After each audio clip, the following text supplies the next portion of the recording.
Are you satisfied with your understanding of sustainability? If not, like me, imagine a journey together, a pluralistic one, with innovators, startup, academia, NGO, all together looking for solution to the greatest challenge of our time. I'm Samuele Tini, and this is the Sustainability Journey. Welcome to another episode, and today we are going to discuss some controversial issues, but also how solution can be brought. And we will discuss about the role of lives, the role of grazing in the fight of climate change. And we are doing it with an expert who has been there studying regenerative practices for more than 10 years, and is also a successful filmmaker. So I'm pleased to have the professor of practice at Arizona State University, Peter Byck. Peter, thank you so much for being here with us today. Thank you, Samuele. It's really nice to be here. Karibu Kenya, as we say, we'd love also to have your wisdom and apply also your research in this part of the world. But before going to the research and the discussions, what is your sustainability journey, Peter? Well, when I found out about climate change, watching Al Gore's film, An Inconvenient Truth in 2006, I decided I need to make a movie about solutions. And so it took me about a year to get that going, and then we took 3 years to make that film, and that came out in 2010. That film's called Carbon Nation. And in the US, it's such a politically divided subject because the well has been poisoned that we worked really hard on our subtitle. So Carbon Nation's the movie. We thought that was fun and funny, and we wanted people to know we weren't taking ourselves too seriously with a very serious subject. But we also said it's a climate change solutions movie that doesn't even care if you believe in climate change. So we could bring people together that have been polarized or being told they're polarized in the US. And it worked really, really well. We got people who didn't think they'd agree with me, with us, to really look at solutions to climate change that were just practical, good business solutions. So that was my journey interviewing over 300 people. It was just like getting a PhD in the subject. It was a phenomenal experience. And then I was on the road for 2 or 3 years with the movie. And it was that movie, and it was the fact that we were having conservatives and liberals and skeptics and climate concerned folks speaking that brought ASU, Arizona State University, and me together.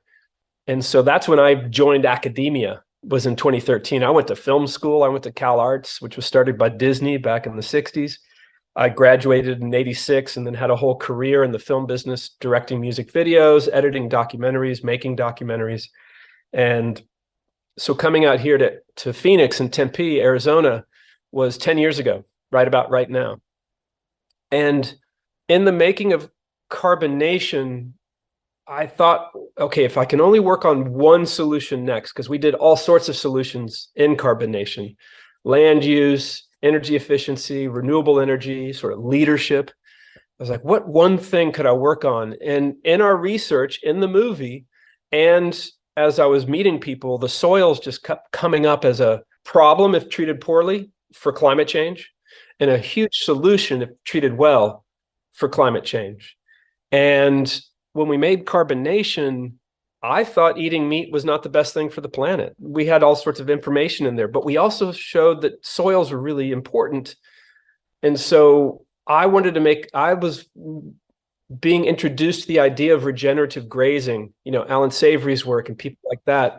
And so I wanted to make a short film about that. And I was introduced to a fellow named Alan Williams, who introduced me to Gabe Brown, who introduced me to Neil Dennis.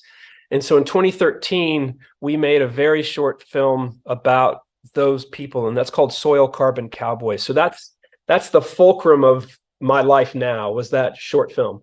And I got to see what regenerative grazing looks like, smells like, feels like. You feel better on this land. You hear more insects, more life, the different plants that are growing. It's an amazing experience to feel it. And so I then was thinking, well, these folks solving climate change, are they bringing down enough carbon to solve climate change? And they had indicators. Their soils looked better. They were seeing things. They were getting some measurements in their soil, but there's very little science, except for a paper by Richard Teague. That was it. And so while I was making that film and while I was getting to ASU in just that year, 2013, I was meeting all these scientists who were working on a piece of this story. the bug scientists, the microbial scientists, the rangeland scientists, the bird ecologists, all these people. And so at the end of 2013, we got this grant here at ASU and to bring various scientists around to work on a national issue. That was the grant's broad spectrum. So we brought everybody out in 2014. It was about 12 people. And for the first time in a lot of their lives, they were getting yes ands around the table. They were really in a place where they were getting support. And for me, I was new to this whole thing. I didn't know scientists. I didn't know science. I didn't know research. I was just seeing a whole group of people agreeing that we need to do research. And so that's what we set out to do. And so from 2014 to 2018, we designed the research. I am not a scientist, but I helped lead the team. I helped do the fundraising and keep the team pushing forward.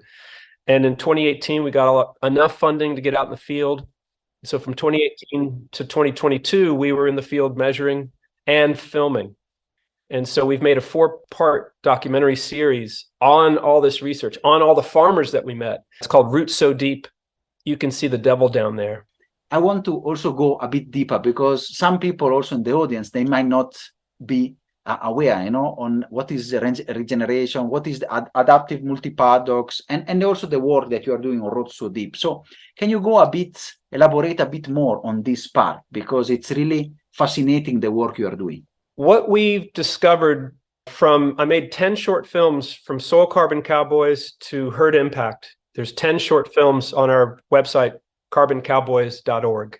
And just seeing the same story over and over and over again of the success farmers had by the way they moved their cattle, by the fact that they had them in a herd and they would move them quickly. So it's a short duration graze where they eat half the forage, stomp half the forage, and move on. And so most of the farm is getting rested most of the time. It's a mimicry of the way big buffalo bison moved across the Great Plains in the US and built very deep topsoils. Herding animals around the world did the same sort of ecological landscaping, land management with nature. And so these farmers were trying to figure out how do they raise their animals for less money because they were going out of business. They stumbled upon this idea of mimicking nature as opposed to fighting nature, and it just worked. So what they did was they changed their water cycle on their land. They changed the amount of wildlife on their land by letting their forage grow tall, eating half, leaving half, quick duration grazing, and moving on. So that changed everything for the farmers. More birds are on their land. And so we saw the difference, but we wanted to measure all those metrics. We wanted to measure the greenhouse gases. We wanted to see if this truly was a climate solution, or was it just really good for farmers and here's how?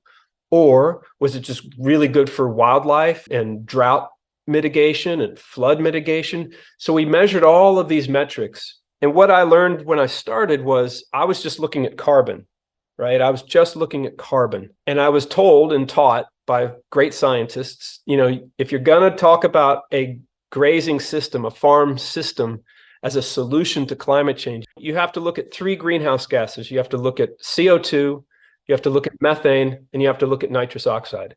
And so we went to the trouble and raised enough money to measure both the soil carbon stocks, soil nitrogen stocks, and the greenhouse gas flux for all those greenhouse gases. And we measured it in a lot of different methods, both old and new.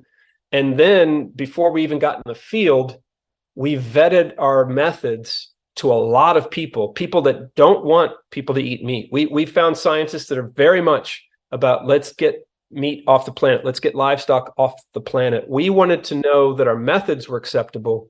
So whatever data we came up with that we found, what we measured, would be acceptable because of the methods. And then people could disagree about the level of solution that we may or may not find. And so that's the idea of the project. And the scientists that we on our team were all very much engaged because we were looking at a system. We weren't looking at just one thing. I mean, if you just look at methane in cattle, you will see a problem, right? But if you measure how much carbon the grazing system is drawing down, it overcompensates for the warming of the methane and the nitrous oxide in our study, like quite a bit. And that data is still being worked on, so it's an evolving number, but it's big. Fantastic. It's really amazing. And what I like really is not only the carbon focus, but also what you discuss, also the biodiversity regeneration, the work on soil erosion and loss of topsoil and nutrients. So it's really an holistic solution. I want really, can you give us, you have said that now you are working on deep roots and then the film, and we'll put all the links down, but can you give us a sneak peek of what the findings, the work that you have done in this series? So our research is being published. We have some research that's already published. We have other data that's not yet published. So I just need to be clear about that so that our scientists are cared for. And so what we did was we found adaptive farmers who were doing adaptive multi-paddock grazing. Some people think of it as holistic plan grazing or strip grazing or mob grazing. Those are all different names. And we did a big research, a big survey, sent out a request in the Southeast US because we thought that would show the most accrual quickly of carbon in the soil. That's why we picked the Southeast US. It has a long growing season. It's got a lot of moisture. And so that's why we picked that area. So we got responses back. About 90 to 100 adaptive cattle farmers wrote back to us and said, here's what we do, here's our methods. And we found 25 of those that we thought we should go scout those. So we scouted 25 of those and we picked 5. That's how we found the adaptive farmers. And they're in Kentucky, Tennessee, 2 in Alabama, and 1 in Mississippi. And so that's what we found. We then had to go to their neighbor and say, will you allow us to do all this research on your land that we're doing on your neighbor's land? And their neighbor was conventionally grazing, the way most people graze. And so that was the gamble. That was the uncertainty of our work, big uncertainty, because would they say yes? And all the neighbors said yes. And so that's how we found the neighbors. So that's how random it was, how we found these places. And the neighbors had to have the same soil type as the adaptive neighbor. The conventional neighbor had to have the same soil type, same aspect, same slope. So that was where we tried to get as much as possible apples to apples comparison in a real world setting that gets very messy. As you'll see in our series, real world science is difficult and challenging, and things happen that you don't expect. Things happen that you don't like. What really showed up for us was that the conventional farmers were curious about what the adaptive farmers were doing. They were just too polite to ask. They were, in a country setting, in a rural setting, folks let everyone have their own business. They don't get in everyone's business. And because I was making a film as we were doing the research, I was there with every research team, all the different metrics we were studying, the bugs, the greenhouse gases, the water, the soil carbon, the birds. So I was there a lot. I got to meet the farmers on both sides of the fence, and spend time with them. And so I said, hey, do you guys want to talk about this? They hadn't yet. And they said yes. That was a really cool part of the research, was seeing that if people just have a little bit of a nudge to talk about it, you can get a lot done. That was a big surprise and a big benefit for the research. I mean, in a nutshell, there's a lot more carbon on the adaptive side in the soil than the conventional side. There's a lot more nitrogen in the adaptive side than the conventional side. And that's nitrogen in the soil, right? And the interesting thing about that data is that the farmers on the conventional side apply nitrogen fertilizer. It's expensive. It's $50,000, $100,000 a year. Yet the adaptive farmers who do not apply the nitrogen fertilizer, because they're not growing hay, because they don't need to feed nearly as much hay, because their forage is growing so much more, because of the way they're grazing, they don't have that expense. Without that expense, they still have more usable nitrogen in their soil. That's got to be a universal across the planet benefit. It's going to be higher in wetter areas. It's going to be lower in drier areas, we think. We're taking our research up to the northern Great Plains of the U.S. right now, and to North and South Dakota, which is a much shorter growing season, a much drier area, and a much cooler area. So we're going to see what the differences are, measuring a lot of the same metrics that we did in the Southeast U.S. It's really fascinating, and I really please, the benefits, what I can really see, and my question, and then you can also go deeper in the benefits and the replicability. The work that you are doing, it seems like a win-win solution. It's good for the pocket, it's good for the environment. And you prevent overutilization or utilization at all of fertilizer. You prevent acidification of oceans. You restore fertility of soils. You work towards, let's say, water and biodiversity. So do you think that this solution, and then please go out also in the other findings, do you think that this can be a solution to really make grazing sustainable, go away with traditional practices that not only hindering the planet, but are also the livelihoods of many farmers? Yeah.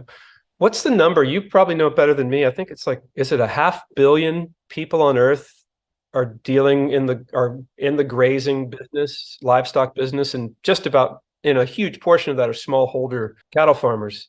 So I've always wondered if in areas like in Kenya, in India, if people use this grazing method where everyone has I'm not super knowledgeable about this, but a lot of smallholders will have 1 or 2 or 4 head of cattle. Is that accurate?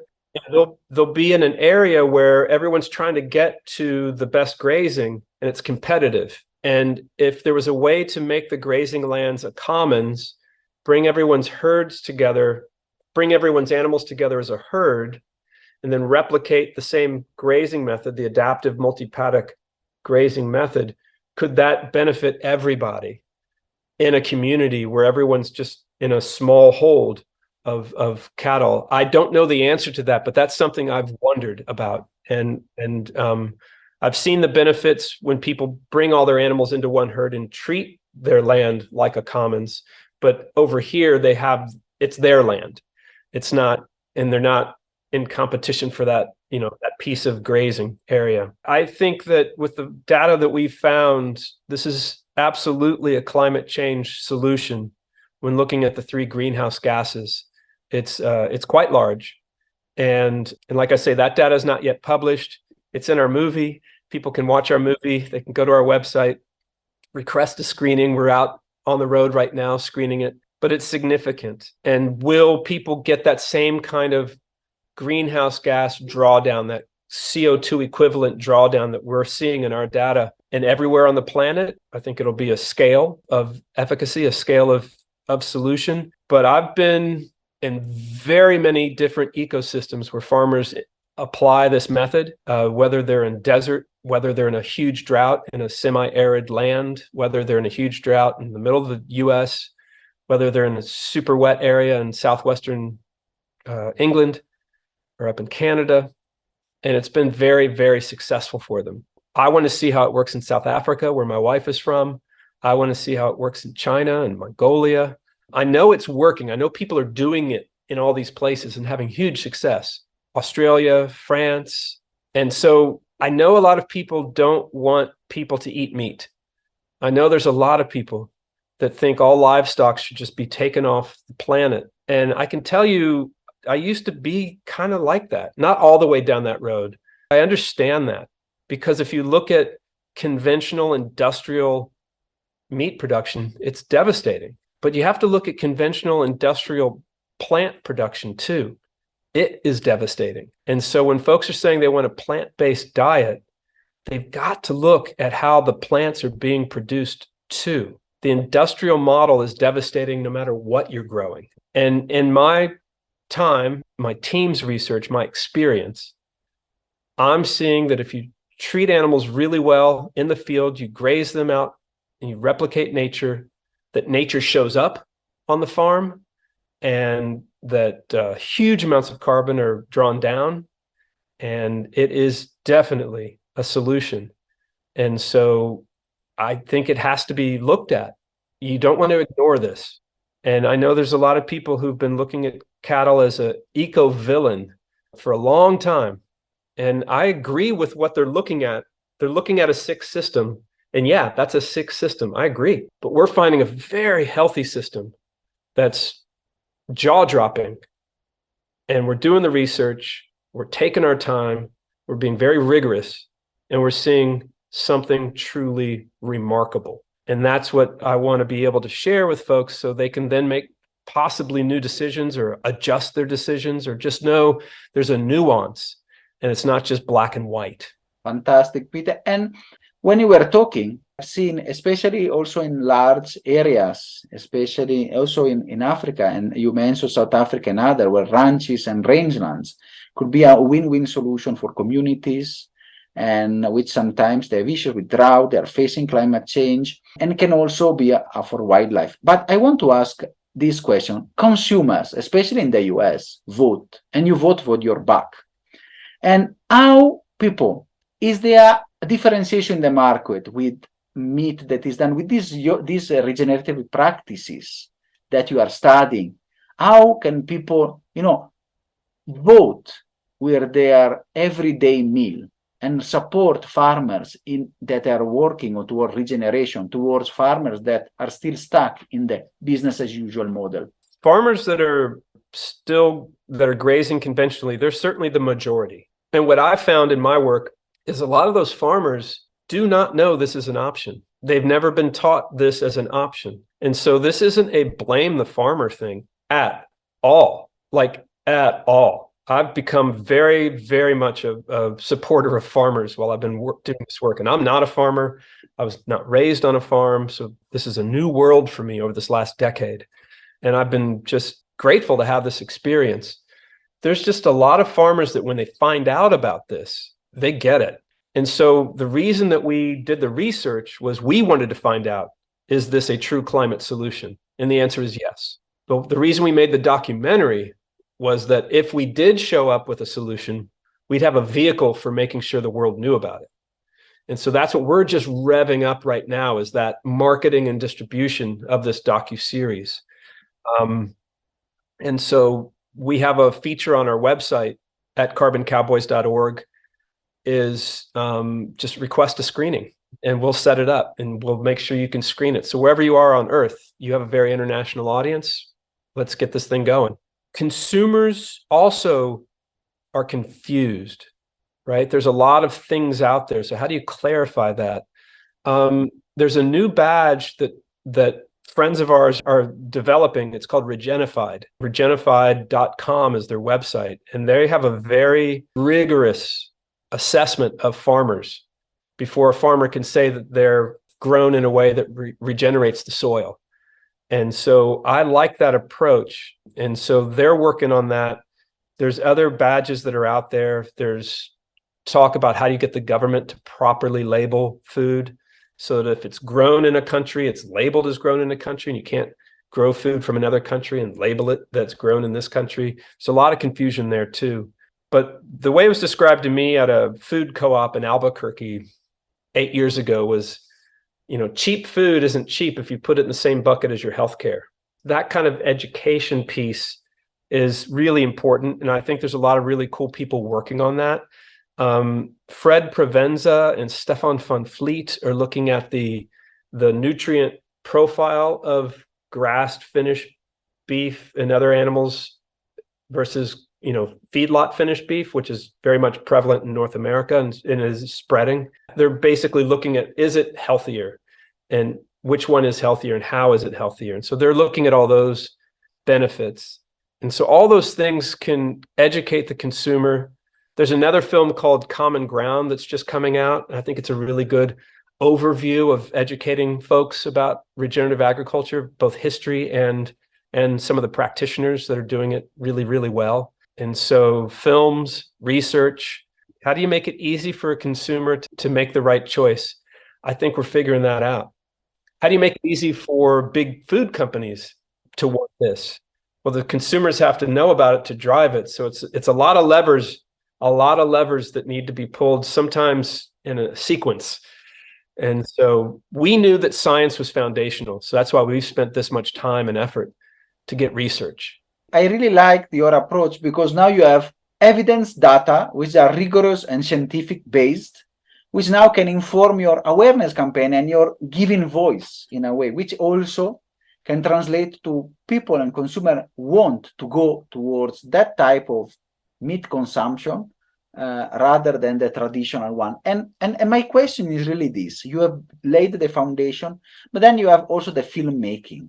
And I'm really curious to see how you have mentioned a bit how these filmmaking and documentaries are really also transpassing your and really working together, like in conjunction with your academic work.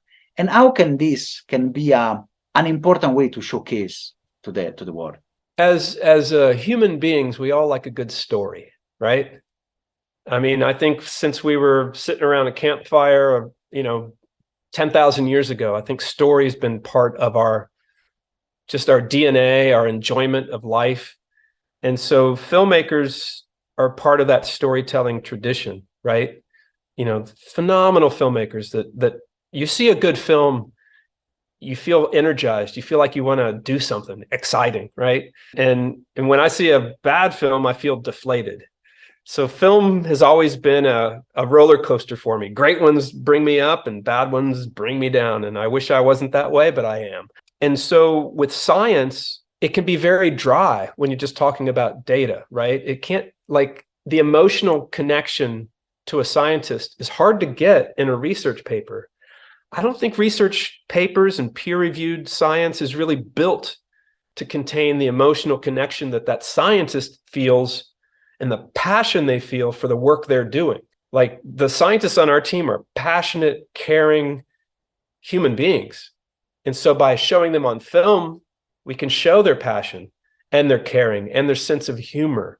And right, we can show all that. We can show their frustration that you can't get in a research paper. And then meeting the farmers. I mean, one of the best compliments I got on our film was someone said they felt like they'd been invited to these people's homes. They'd been invited to their farm. And it's a very intimate, empathetic experience. And so for me, that's what film gives us. It gives us empathy, intimacy, humor, beauty, beautiful shot of what you're looking at. And then music, So all those things are hard to get in a research paper when you're reading it. They're just not there usually. I can't say they're never there because I haven't read all the papers that have been written. But film gives us that ability to connect on a very human level. That's what we strive for. We don't always achieve it, but that's our goal. See, sometimes when you see research on very formal and difficult English with discussions and context, research methodology, qualitative, and then formulas, it is a bit difficult to see how this impactful is. Sometimes if you are a lay person, as the normal people are, if you are not depth in deep knowledge, but what you are doing is really showing how practical the solutions are and the results. And my subsequent question is really, you have discussed that your research is publishing, you are going to Dakota now to see. Can you give us a bit of what is the future of your research? Where are you heading to? Getting all the papers published from our Southeast work is paramount. On our website, carboncowboys.org, under the tab Research, you can see published research, and you can see where everything that's been published to date. And also in that tab is where all our funding came from. So you can find out where every dollar that we raised to do this work came from. We're now up in North and South Dakota, replicating the research up there in a different ecosystem. Where our research goes after that, I don't know. I know people are looking at replicating our research in Scotland. We've been talking to some folks in France, been talking to some folks in Australia. Our science team is so busy beyond this project. They've all, like, everyone on our team's like got enormous amounts of projects going on. So they've got huge projects themselves. Like Jonathan Lundgren, who was our bug specialist on this research, is doing full system science measurement on, he's got a project called 1,000 Farms. I think he's like at 750 right now, of doing a lot of metric research across, I think it's across the US, I'm pretty sure into Canada. So that's just one of our scientists who's got something big, giant. Another one of our scientists who was doing enteric emissions, burps, measuring the burps from the cattle, the methane. Jason Roundtree out of Michigan State University, he's got this giant project with the Noble Foundation across the country. And so there's each one of our scientists, Francesca Cotrufo and Sam Mosier, there are soil scientists that did the lab work for the soil samples. They've got a whole company created called Sequester, and they're just doing amazing work.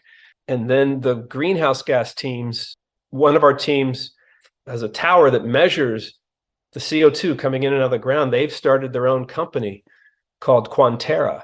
And so just out of this team of people we've been lucky enough to work with, there's all this stuff happening. So I would say the future of our research is all of these people and their amazing work going forward as much as anything. They're rock stars.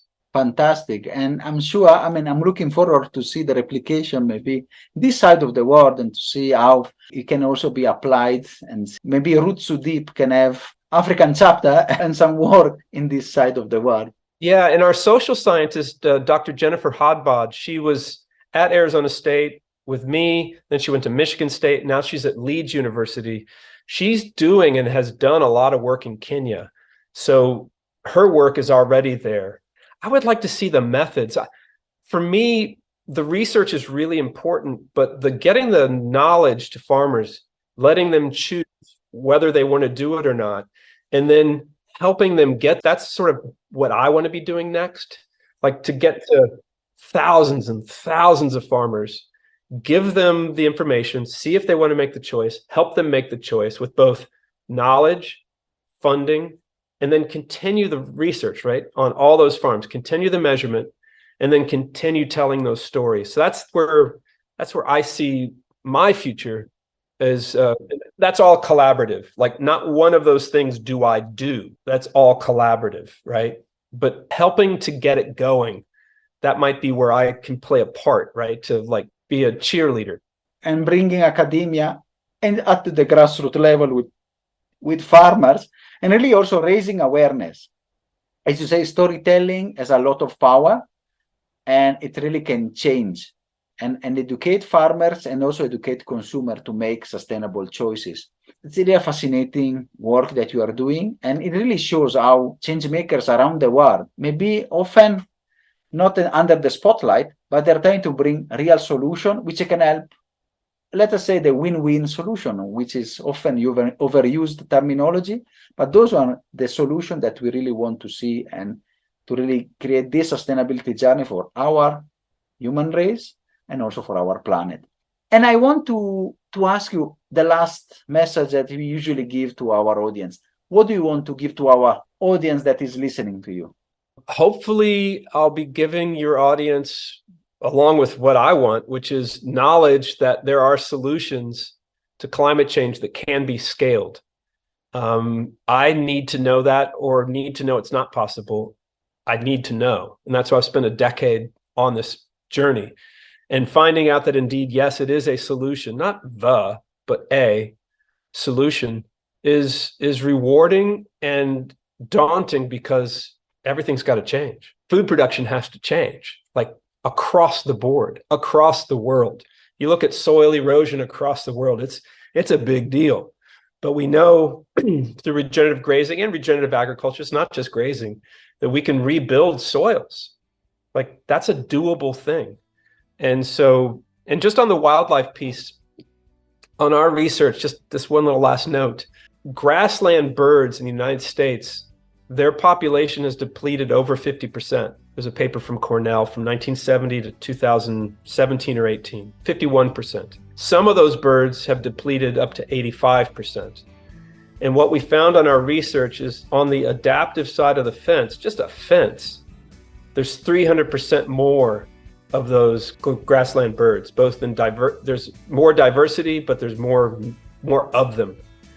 And it's just showing that if you create a situation where nature wants to be, nature will go there. You know, that's based on letting the plants grow to waist high, biodiverse plant forage production, a lot more insects show up, and those birds come to eat and nest. And so to me, seeing a metric like that, seeing that nature's making a decision to be there, is well beyond a human decision, a policy, a tax. an educational campaign, a film. I'll trust nature every time. That was one of the data points that we got that was very encouraging to me. This is really a very powerful message and such a message of hope. If we are alive with nature and sometimes we mimic nature, nature will stay with us and also support us in this way. So, Peter, thank you so much for this wonderful episode, full of insights, and it has been really a pleasure and honor hosting you. Thank you, Samuele. Are you satisfied after this wonderful episode? Let's continue together our sustainability journey.